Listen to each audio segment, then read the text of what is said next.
এইটা কি মই জানো না আসলে হলে কি হ্যাঁ দেখ কেন কি না তো সোনার মতন মনে আছে হ্যাঁ শোনাই দেখ হয় হ্যাঁ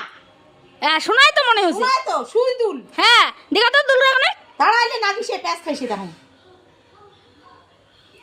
হ্যাঁ কি সুন্দর হ্যাঁ হ্যাঁ বাবা তো দুর্গা পূজার গিফট দিছে এটা এলে কুড়া পাই পয়সা পয়সা আজ বাড়িতে ধান বেচে কিনে এলে আনছে হ্যাঁ এ খামু কি আমা এলা আর এসে না চালুলে খামু হ্যাঁ না গেলে ঘুরে দিয়া লেনা ভক্সা দিয়া হ্যাঁ তো তুই তো হাত করে গাই তুই তো হাত ঝগড়া করিস হ্যাঁ। তো জিনিস না আরে নির দিল জিনিস হাতা জিনি নাগে দেখি ওখানে ধান বেসে আম কোনদিন আনিবে আইলা তাহলে এত কাউ কিনে করিস তাহলে করে গেলে তোর বাপ করে গেলে ঘরত ঘর কি করেছে তোর বাবা আসিবেছে না ওই ক্যামেরার সামনে শরম খায় ওই জন্য ওই আসবে না শরম খায়। শরম খায় ওই জন্য ওই আসবে না ওই মরম শরম খায় সত্যি আছে তাতে তোর তো মনটাকে সেই ভালো হল সোনার জিনিস ভালো ভাই জিনিসটা তো পাম্পার আছে কিন্তু মেন সমস্যা হচ্ছে ধান বেসিয়া খামু যে আমার কি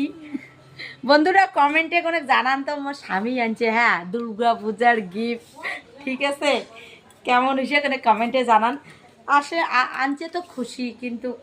ধান গিলা যে বেসে এইটাই তো মনটা দুঃখ সেই